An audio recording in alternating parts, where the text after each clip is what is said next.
주시는 하나님의 말씀은 야고보서 2장 14절부터 26절 말씀까지 우리 함께 한 목소리로 교독하도록 하겠습니다.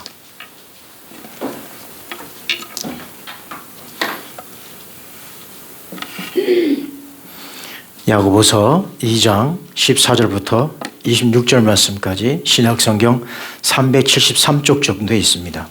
함께 교독합니다. 내 형제들아, 만일 사람이 믿음이 있노라 하고 행함이 없으면 무슨 유익이 있으리요? 그 믿음이 능히 자기를 구원하겠느냐? 만일 형제나 자매가 헐벗고 율용할 양식이 없는데 너희 중에 누구든지 그에게 이르되 평안히 가라, 덥게 하라, 배부르게 하라 하며 그 몸에 쓸 것을 주지 아니하면 무슨 유익이 있으리요? 이와 같이 행함이 믿음은 그 자체가 죽은 것이라. 어떤 사람은 말하기를 너는 믿음이 있고 나는 행함이 있으니 행함이 없는데 믿음을 내게 보이라. 나는 행함으로 내 믿음이 내게 보이리라 하리라. 내가 하나님은 당신이 기도를 믿느냐? 잘하노라. 기신으로 믿고 하느니라. 아, 허탄한 사람아, 행함이 없는 믿음이 헛것인 줄을 알고자 하느냐? 우리 조상 아브라함이 그 아들 이삭을 제단에 바칠 때에 행함으로 이뤘다 하심을 받은 것이 아니냐? 내가 보거니와 믿음이 그의 행함과 함께 일하고 행함으로 믿음이 온전하게 되었느니라. 이에 성경에 이르노라. 아브라함이 하나님을 믿으니 이것을 의로 여기셨다는 말씀이 이루어졌고 그는 하나님의 것이라 칭함을 받았나니. 이로 보건대 사람이 행함으로 의롭다 하심을 받고 믿음으로만은 아니니라. 또 그와 같이 기생나 이 사자들을 적대하여 다리로 나가게 할 때에 행함으로 의롭다 하심을 한 것이 아니냐. 함께 있습니다. 영혼 없는 몸이 죽은 것 같이 행함 없는 믿음은 죽은 것이니라. 아멘. 할렐루야. 할렐루야. 우리 함께 인사하실까요? 이렇게 인사하십니다. 잘 오셨습니다. 한 번 더 인사합니다. 사랑합니다. 사랑합니다. 오늘은 믿음과 현실의 사이에서라는 제목으로 함께 은혜를 나누고자 합니다. 믿음과 현실, 참 우리가 지금 당면에 있는 문제인 것 같습니다. 믿음과 현실 사이에 우리가 어떻게 해야만 할까? 오늘 말씀을 통해서 한번 재조명해 보고자 합니다. 믿음은 역사를 이룹니다. 우리가 믿음만 있으면 못할 일이 없는 거예요. 여러분, 그러한 믿음이 있습니까? 여러분 안에 믿음이 있습니까? 이거 믿음이 약하신 것 같아요. 믿음이 있으면 역사를 이루실 줄 믿습니까? 중국의 선교사의 아버지라고 할 수 있는 허드슨 테일러 선교사님이 있습니다. 이 선교사님이 중국 대륙을 향해서 배를 타고 가다가 바람이 불어야 되는데 바람이 불지 아니하는 그 가운데 이 배가 이제 다른 곳으로 이렇게 점점점 가게 되었습니다. 그 배의 선장과 많은 선원들이 굉장히 당황했었죠. 그래서 뭐 이렇게도 안 되고 저렇게도 안 돼서 이 허드슨 테일러 선교사님이 그 배에 탄 것을 알고 당신이 선교사니까 기도 좀 빨리 해주시라고. 지금 우리 배가 저쪽 지금 식인종이 살고 있는 섬으로 가고 있는데 이 배를 어떻게 우리가 할 수가 없다. 바람이 불지 않기 때문에. 그러자 이 허드슨 테일러 선교사님이 이렇게 말했다고 합니다. 내가 기도하기 전에 당신은 저 선원들에게 말하기를 닻을 빨리 올리라고. 닻을 빨리 올리라고. 그 선장님이 또 그러는 거예요. 아니 선교사님, 지금 바람이 불어야 닻을 올리든지 말든지 하지. 지금 내가 닻을 올리라고 선원들한테 이야기하면 내가 창피를 당합니다. 지금 바람이 불어야지. 빨리 기도나 해주시라고. 당신이 닻을 올리지 않으면 나는 기도하지 않겠습니다. 그래서 이 선장이 좋다, 그러면 내가 닻을 올리겠습니다 하고 가서 닻을 올린 거예요. 이 선교사님은 배 밑에서 계속 기도하고 있었습니다. 그러자 선장이 다급하게 이 선교사님한테 내려와서 선교사님, 지금도 기도하십니까? 그러면 기도를 당장 멈추십시오. 왜 그러시냐고 했더니, 아니 선교사님 기도가 너무 세서 그런지 바람이 보통 부는 게 아니라 이제는 바람이 너무 세게 불어서 문제라고. 여러분, 기도가 중요합니다. 그렇죠? 기도도 중요하지만 무엇도 중요합니까? 닻을 올리는 그 행함도 굉장히 중요한 거예요. 그러니까 믿음과 현실, 믿음과 행함은 굉장히 중요한 연결고리라고 하는 것이죠. 자, 마태복음 21장 21절입니다. 함께 읽어보실까요? 시작. 예수께서 대답하여 이르시되 내가 진실로 너희에게 이르노니 만일 너희가 믿음이 있고 의심하지 아니하면 이 무화과 나무에게 된 이런 일만 할 뿐만 아니라 이 산더러 들려 바다에 던지라 하여도 될 것이요. 아멘. 믿음만 있으면 무엇도 된다는 얘기예요. 산을 옮겨서 저 바다 가운데 빠뜨리게 한다는 겁니다. 그만큼 믿음이 중요한 거예요. 그러나 믿음도 중요하지만 그 믿음을 밑받침해 줄 수 있는 그 행함도 굉장히 중요하다는 겁니다. 지금 우리가 십자가의 능력을 상실하지는 않았는가? 우리 모든 크리스찬들의 능력 가운데에 이 십자가의 능력은 우리가 상실하지 않았는가? 우리는 좀 심각하게 볼 필요가 있습니다. 십자가의 능력은 무엇입니까? 십자가를 통해서 사랑을 이루고 십자가를 통해서 희생을 통하여 사랑이 완성되고 십자가의 사랑을 통하여 희생함으로 말미암아 화합이 이루어지고 십자가의 사랑을 통하여 희생하고 화합함으로 소통하는 것이 십자가의 능력 아니겠습니까? 그러나 이 모든 십자가의 능력이 상실해버리고 십자가는 어구간되었고 지금 우리 한국교회에 남아있는 것은 무엇만 남아있냐면 축복만 남아있는 그런 모습들을 우리가 보게 됩니다. 십자가의 사랑 없이, 십자가의 희생 없이, 십자가의 화합 없이, 십자가의 소통 없이 우리는 복만 추구하니 지금 우리는 변질된 복음들, 변질된 교회론, 변질된 성령론, 변질된 이 하나님의 말씀만을 우리가 지금 추구하고 있지는 않은지, 지금 우리는 심각하게 우리 자신의 문제, 우리 한국 교회의 문제, 우리 중심교회의 문제를 우리 스스로가 진단할 수 있어야 되고, 지금 이러한 상황 속에서 우리가 어디를 향해서 가고 있는가 우리가 심각하게 한번 되짚어볼 필요가 있습니다. 십자가의 능력을 상실한 교회, 십자가의 능력을 상실한 우리 성도들의 삶, 십자가의 능력을 상실한 우리 목회자들의 삶, 우린 철저하게 십자가 정신으로 다시 되돌아가야 합니다. 다시 믿음의 정신으로 되돌아가야 합니다. 그러면 그 믿음이 무엇인가를 우리 한번 심각하게 우리 한번 짚어봐야 합니다. 지금 우리는 이 코로나 시대를 통하여서 지금 한국 교회의 위상은 어떨까요? 지금 한국 교회는 지금 어느 위치에 와 있을까요? 지금 코로나 시대가 장기화되면서 모두가 힘들어하고 있고 모두가 지금 고통 속에 있습니다. 우리 권사님 기도하신 것처럼 소상공인들이 얼마나 힘겨워하고 있고 지금 여기저기서 문을 닫는 그런 자영업자들이 얼마나 많은지 모릅니다. 그 대표적인 예로 우리 1층도 이제 계약 기간이 만료되면 저 사업을 접는다고 그럽니다. 얼마나 마음이 아픈지 몰라요. 이왕 우리 교회에서 새 들어서 장사하시면 잘 되고 모든 것이 잘 돼가지고 나가면 얼마나 좋겠습니까? 그런데 안 돼서 나간다고 하니 너무 마음이 아픈 거예요. 지금 이런 상황 속에서 지금 한국교회의 그 위상이 어떻게 되었을까요? 작년 1월과 올 1월의 통계를 보니까요. 여러분 어떨까요? 우리 기독교의 신뢰도가, 한국교회의 신뢰도가 64%, 작년 1월 달에 64%가 부정적인 이미지를 가지고 있었다면 여러분 기억해 보십시오. 작년 1월이 코로나가 막 터지기 일부 직전이었습니다. 코로나가 확산되기 직전이었어요. 그때까지만 해도 64%라고 하는 정말 기독교의 그 부정적인 요소들이 참 많이 있었죠.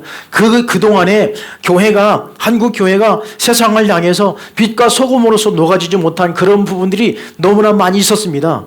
그때 64%였는데 지금 1년이 지난 지금 2021년도 1월 통계에 보면 76%가 부정적으로 기독교를 바라보고 있다고 하는 것입니다. 그러면 나머지 나머지는 어떤 사람들일까? 지금 우리끼리 우리는 괜찮다라고 이야기하는 거예요. 우리끼리 교회는 괜찮다고 이야기하는 거예요. 우리끼리 좋고 우리끼리 괜찮으면 뭐합니까? 세상 사람들이 지금 76%나 기독교에 대한 이미지를 부정적으로 보고 있는데, 얼마 전 뉴스에는 이런 뉴스도 나왔습니다. 또 교회 지긋지긋하다. 이제는 전도의 문이 완전히 꽁꽁 닫혀있는 이 한국교회라고 하는 이 기사를 바라볼 때 얼마나 마음이 아팠는지 모릅니다. 여러분, 물론 교회 안 다니는 사람들은 교회를 부정적으로 다 바라봅니다. 그러나 전도의 문이 닫혀지고 교회에 대한 이미지가 실추되면서 우리 한국교회가 앞으로 어떻게 나아가야 될지 참 막막하기만 하고, 실질적으로 목회를 감당하고 있는 저의 입장에서는, 목회자의 입장에서는 참 암울하고 앞이 깜깜해지는 거예요. 여러분, 이런 상황 속에 우리는 어떻게 해야 합니까? 지금 한국교회 위치가 어디 있습니까? 우리 목회자들의 권위는, 여러분, 권위를 제가 말씀드리는 것이 아니고, 옛날에는 그저 목사님들이라고 하면, 목회자라고 하면 다들 존경하고 다들 이렇게 섬기는 그런 목사님이었지만 지금은 아니에요. 목회자의 모든 권위는 땅에 떨어졌고, 목회자는 사기꾼이요, 목회자는 다 도둑놈으로 바라보고 있어요. 우리 친구 중에 한 친구가 제가 대전으로 담임 목사 내려왔다니까, 아유, 사장이네. 제가 이 교회 헌금을 다 가져가는 줄 알아요. 세상 사람들이 그렇게 잘하고 있는 시점에서 지금 한국 교회의 위상들이 이렇게 뚝뚝뚝 떨어지고 있는 모습들을 바라보면서 과연 우리는 어떨까요?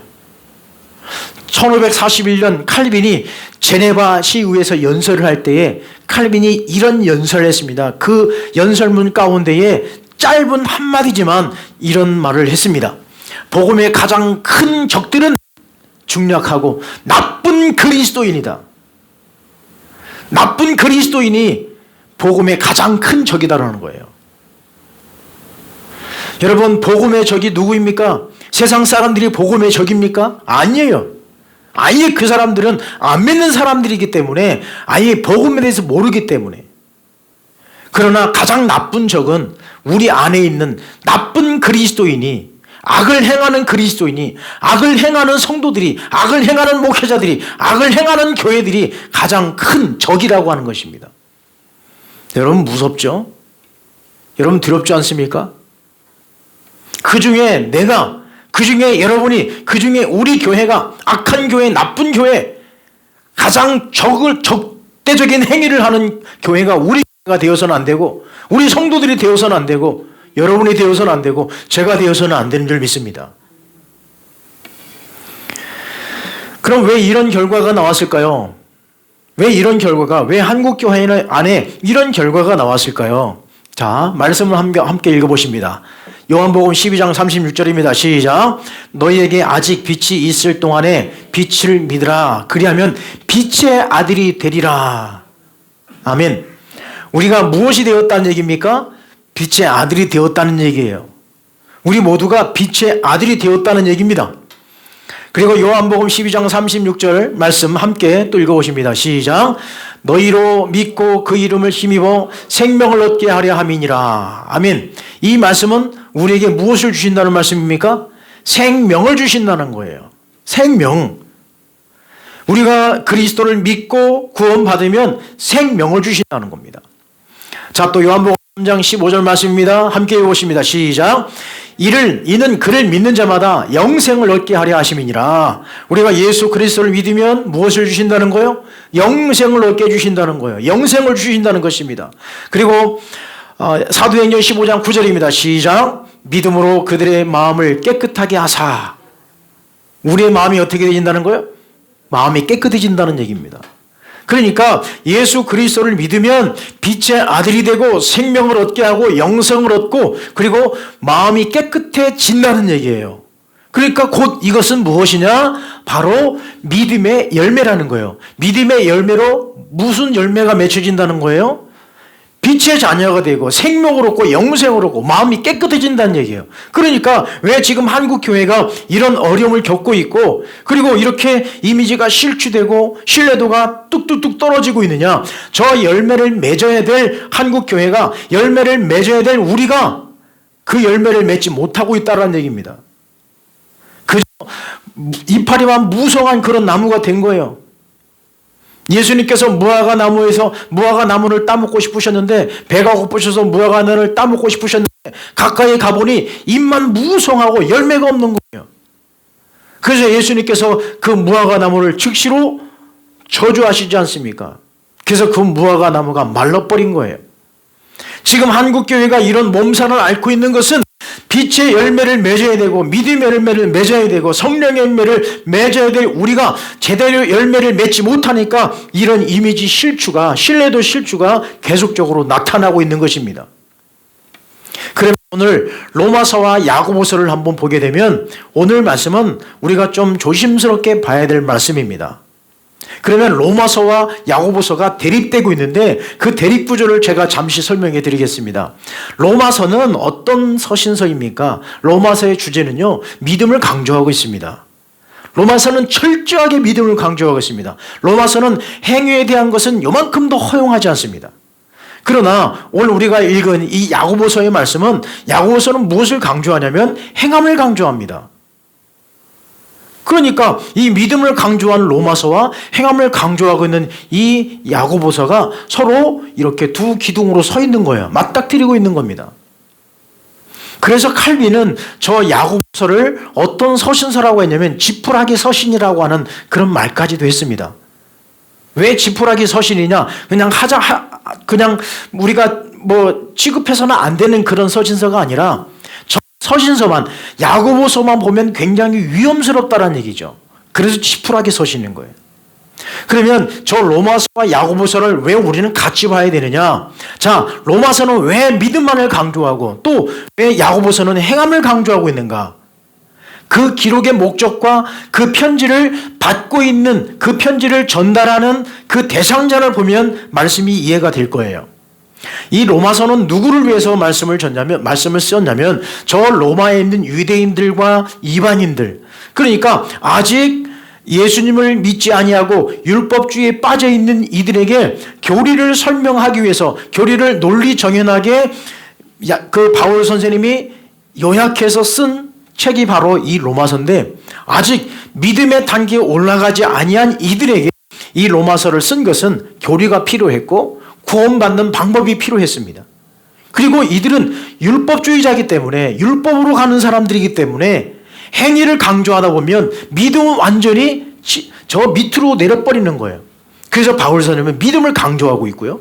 그리고 야고보서는 이 야고보서가 기록할 때에 누구를 위해서 기록했냐면 저 흩어져 있는 디아스포라들에게 로마에게 박해를 받는 그 성도들에게 지금 여러분들은 지금 환난과 핍박을 받고 있지만 지금 여러분 잘 견디십시오. 우리 예수님 그리스도의 힘으로 우리가 힘을 내서 이겨냅시다 라고 하는 그 내용이 바로 이 야고보서라고 하는 것입니다. 그러니까 이 지금 편지를 받는 대상자들이 저 로마서는 지금 초신자들, 그리고 야고보서는 누구예요? 지금 환난과 핍박을 받고 있는 성도들, 이미 예수 그리스도를 믿고 있는 사람들이란 말이에요.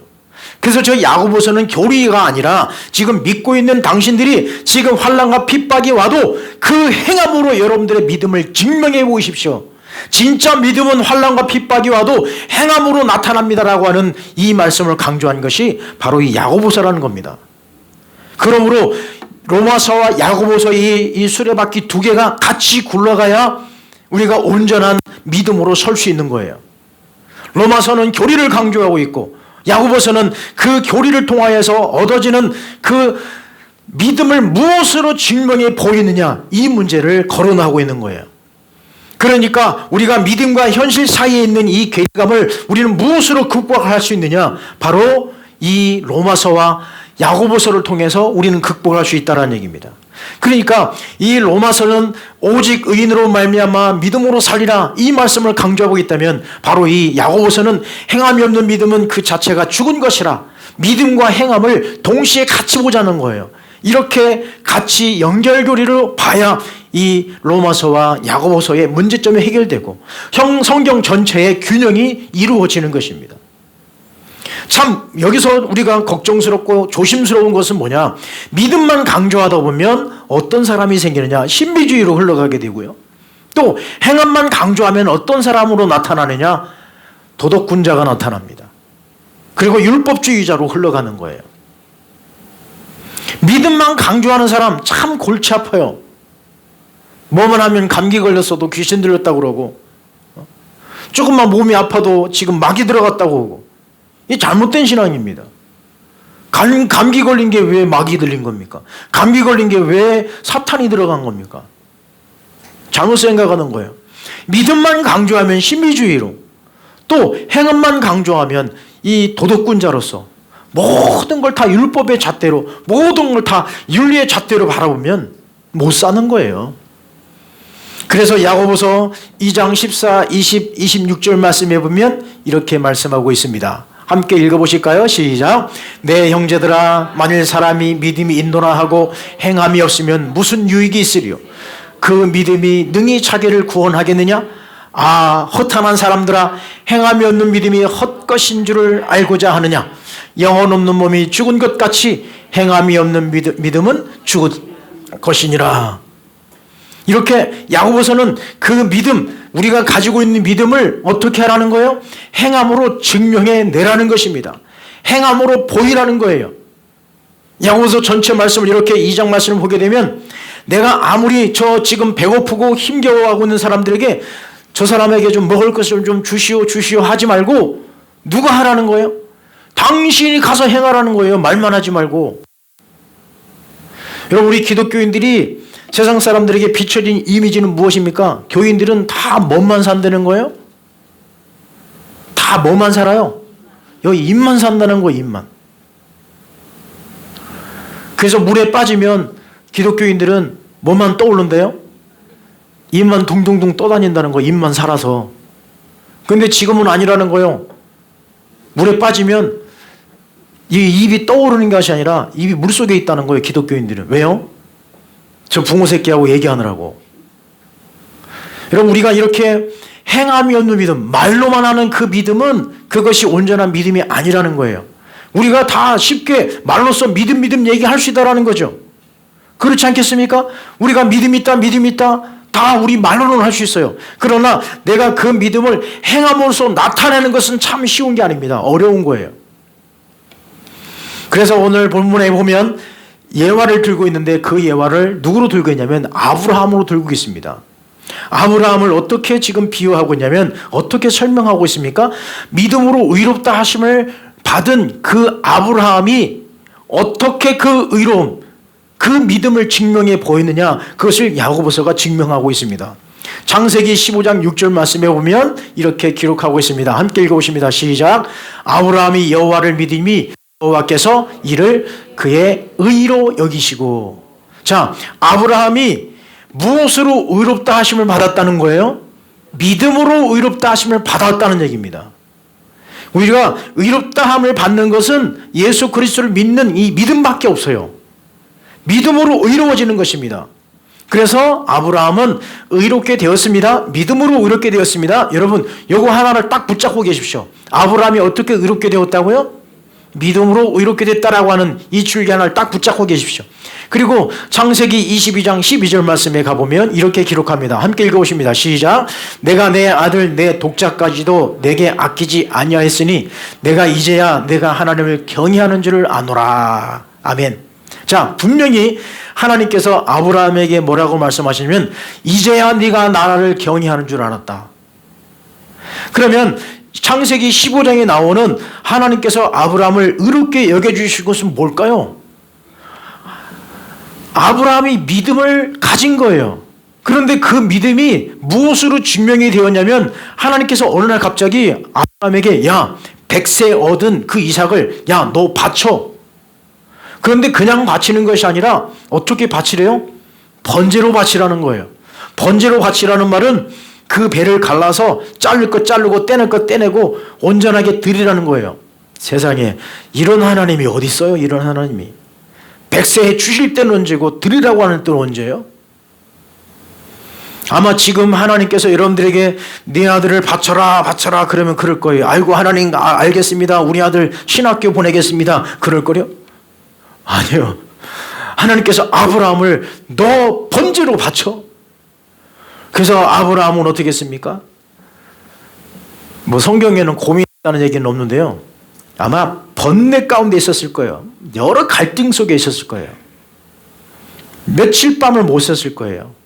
그러나 아브라함은 그 즉시로 그 아들을 데리고 산에 올라가서 그 아들을 바칩니다.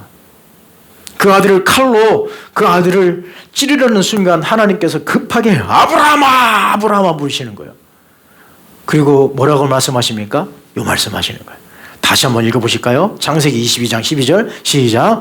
내가 내 아들 내 독자까지도 내게 아끼지 아니하였으니 내가 이제야 내가 하나님을 경외하는 줄을 아노라. 아멘.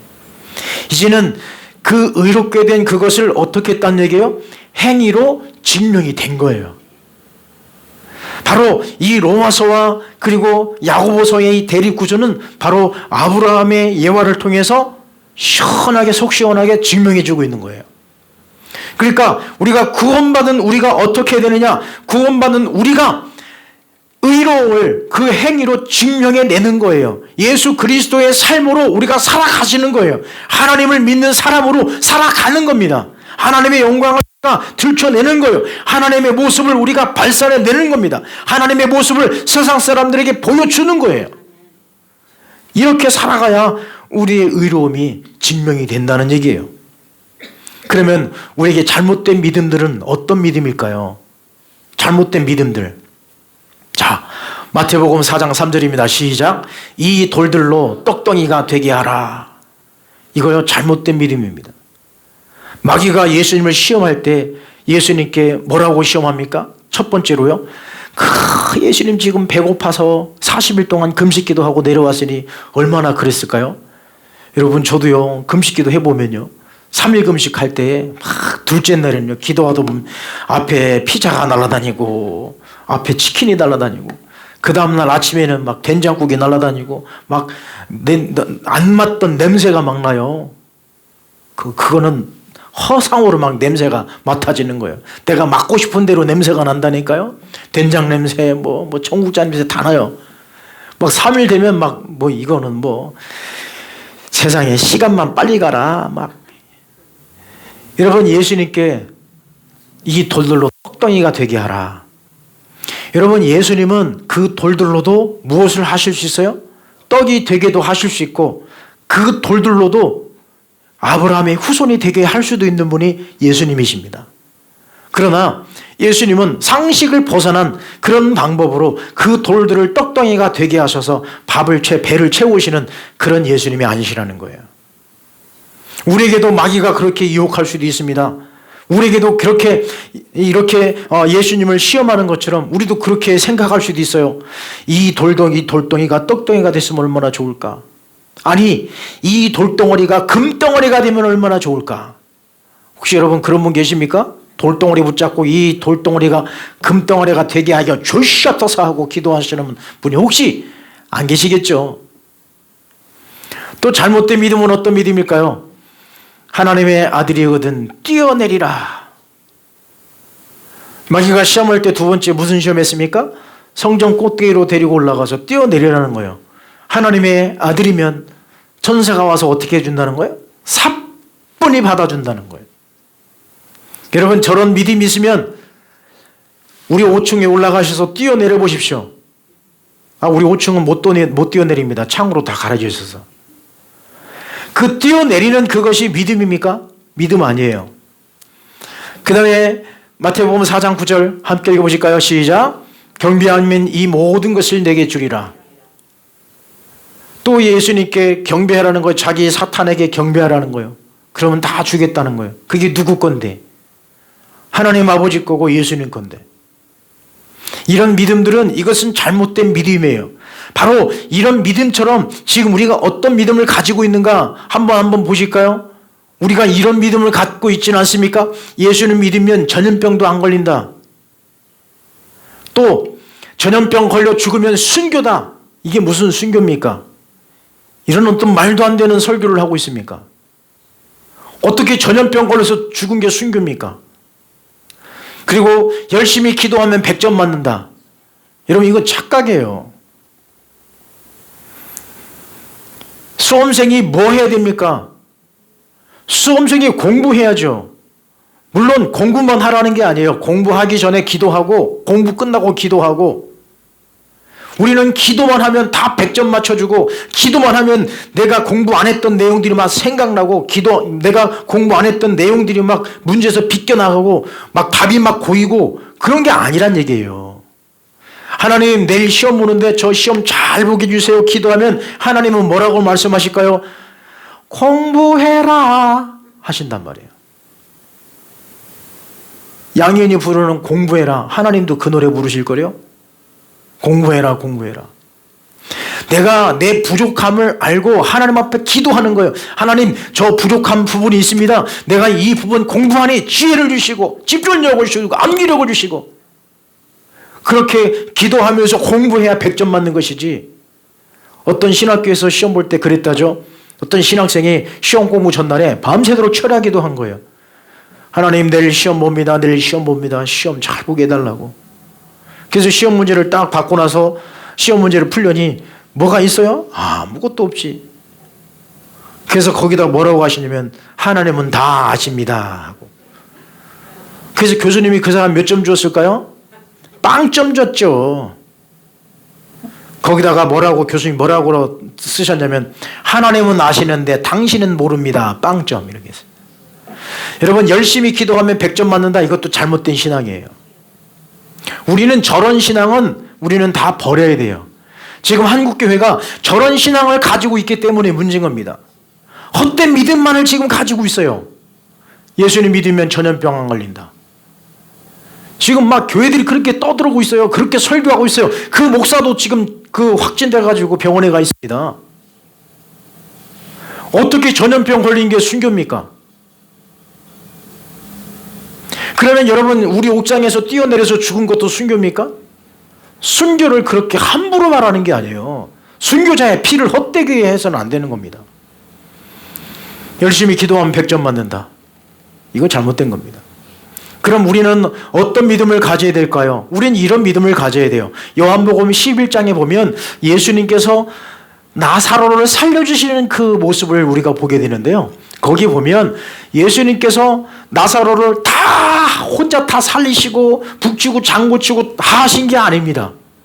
그러면 예수님께서 어떻게 나사로를 고쳐주셨을까요? 자, 요한복음 11장 39절입니다. 함께 읽어보실까요? 시작. 돌을 옮겨 놓으라 하시니. 자, 예수님께서 돌을 옮기셨습니까? 아니면 그 주변에 있는 사람들에게 돌을 옮기라고 하셨습니까? 사람들을 불러다가 돌을 옮기라 말씀하셨습니다. 예수님께서 막 장풍으로 그 돌을 막 옮기실 수도 있다는 얘기예요. 그러나 우리 예수님은 예수님의 기적과 이세를 바라보십시오. 예수님은 그냥 상식에서 벗어난 기적을 일으키지 않으셨다니까요. 예수님께서 눈먼 자를 고쳐주실 때 어떻게 하셨습니까? 진흙을 이겨서 침을 뱉어가지고 눈에 진흙을 바르셨잖아요. 그것은 그때 당시에 민간요법이 그렇게 성행하고 있었다는 얘기예요. 우리도 옛날에 모기 물리면 어떻게 하셨습니까? 모기 물면 거기다 침을 바르고 거기다 모기 물리면 사탄아 물러가면서 손톱으로 십자가 2개 콕 넣어놓고. 그것처럼 예수님은 주변 사람들을 동원하셔서 돌을 옮겨 놓으라 말씀하셨습니다. 그리고 또 11장 43절에 뭐라고 말씀하십니까? 큰 소리로 나사로야 나오라 말씀하십니다. 예수님께서 나사로를 기적으로 쫙 일어나고 막 이렇게 세운 것이 아니라 나사로가 일어나도록 나사로를 부르신 거예요. 나사로야 나오라 말씀하신 거예요. 그리고 또 예수님께서 그 나사로의 생명을 살려주시고 그 다음에 하신 것은 또 뭐냐? 맨 마지막 절 44절의 말씀에 이렇게 말씀합니다. 읽어보실까요? 풀어놓아 다니게 하라. 나사로의 그 모든 시신을 쌓았던 그 모든 그 천들을 사람들에게 어떻게 했어요? 풀어서 놓아 다니게 하라. 풀게 한 거예요.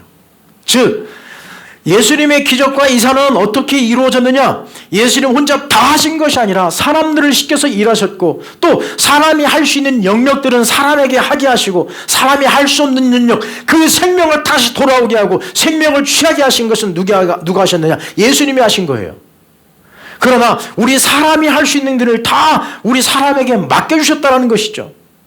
바로 이것이 진정한 믿음이겠습니까?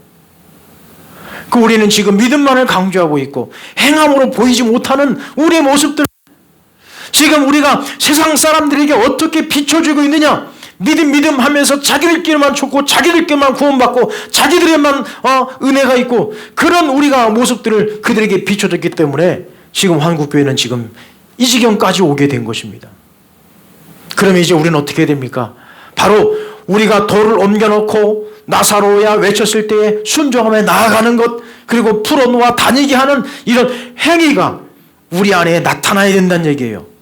이제 믿음으로 의롭게 된 우리, 믿음으로 구원받은 우리가 이제는 행함으로 그 의로움을 증명해낼 때가 이제 우리의 삶의 현장이 아닐까요? 여러분, 우리 열심히 잘 사십시다. 최선을 위해서 최선을 다해서 사십시다.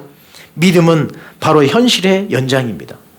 바로 믿음과 현실 사이에 바로 예수 그리스도께서 존재하고 계시니, 그 예수 그리스도로 말미암아 세상과 우리 믿음과 연결시켜주는 그 연결고리를 통해서 우리는 이렇게 하루하루를 살아가십시다.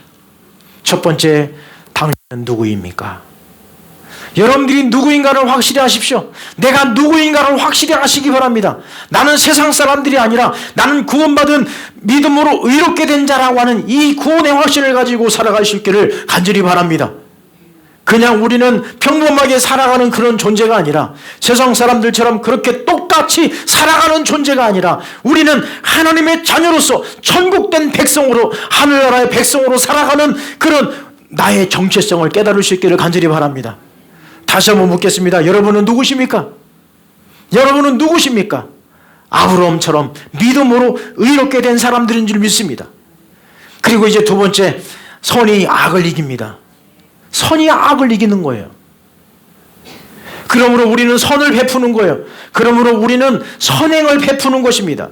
오늘 야고보서 말씀에도 무엇을 말씀하고 있습니까? 우리가 행함으로 나타나는 것은 뭐냐? 선을 행하라는 거예요. 배고픈 자가 있으면 그에게 빵을 주라는 얘기예요. 목마른 자가 있으면 그 사람에게 물을 주라는 거예요. 지금 더운 자가 있으면 그에게 냉수를 주라는 얘기예요.